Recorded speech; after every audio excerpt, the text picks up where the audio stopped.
Hi Nick, such a pleasure to have you here with us. So for people who don't know anything about Day of the Jackal, what can they expect going into this brand new show?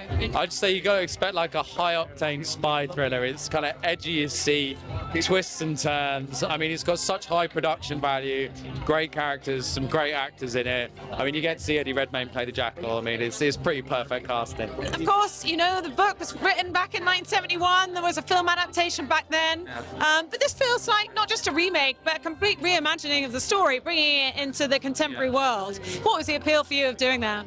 Well, I think one of the things about modernising it is for a modern audience, what you want is a bit more kind of to touch on our modern sensibilities and concerns, and the fact that you get to do this over 10 episodes instead of what you have. Part of the beauty of the original is this kind of slightly anonymous character at the heart of it. But what we get to do is kind of you go a bit deeper into him, and you get to see the humanity and a deeper conflict, which I think in a world that we live in now, we're so much more kind of conscious about our morality, and that in order to tell this story, you really need to see how conflicted the Jackal is doing what he does. But on top of that, what you've got that you don't have, you know, the riches is just the fact that like technology has advanced so much that it's kind of this arms race. You see it within the series. It's like Jackal's got one trick, we've got another trick, and it just ups the ante constantly. And what can you tell us about your character, how he fits in the story, and what was your approach to playing him?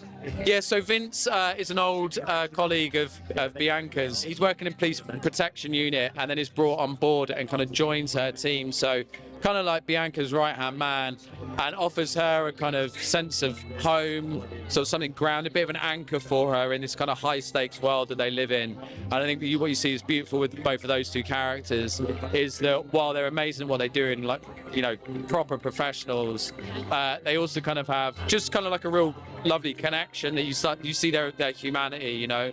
And as far as approaching it, I think that I was conscious of, you know, you don't just want to do like spy acting and a kind of like, you know, a bit po-faced spy acting. You're just trying to keep it real and human, and just remembering that these people walk amongst us. We often think of them as just separate from all of us, but they walk amongst us. They're people who have their brothers, sisters, parents, you know. Just wanted to make sure that you always know that Vince is a guy that you could meet on the street, but what you don't know about him, he's got all these incredible skills and lives in such a high stakes world, you know. Such an incredible cast. I mean, Eddie Redmayne's one of those actors I've always thought has been quite chameleonic, but obviously in this role, that really comes to the fore in the character he's playing too. Also, Lashana Lynch, I guess, who you're working with mostly. What was it like working alongside these people?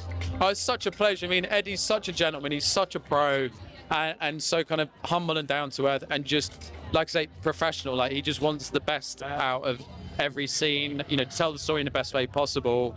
Very supportive, really easy to work with, and just, you know, watching him work, I mean, he's absolutely fantastic. And then yeah, with Lashana, we were like together every time I was on set. I'm with Lashana, and thankfully we just had some real laughs. And it's quite funny when you think about some of the stuff you'll see on screen being very serious, and you know, you'll probably see some outtakes of us just messing about constantly. So yeah, I felt very fortunate, really kind of collaborative environment with Lashana, and I'm very appreciative to her for, you know, for helping nurture that really.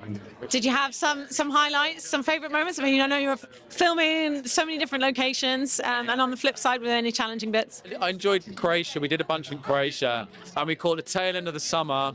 So we're in this town where there's no tourists around, and because of the hours that we were shooting through into the night, we got to get up a bit early and go jump in the sea in the morning. It was freezing cold, but it was a really nice way to start the day. That was a big highlight. And what do you hope people take away? I mean, it is just such an edgy of your seat thriller.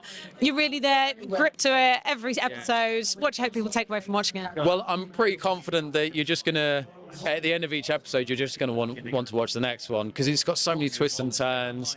It's got, you know, it's just high-level excitement. It takes you in all different places you don't expect. So I just kind of got this image of people just literally on the edge of their seats, just waiting for the next one. Just very quickly, what have you got next? So yeah, currently in another thing that's coming out called Joan, that's on at the moment, and then yeah, a few other little bits and pieces can't really talk about just yet.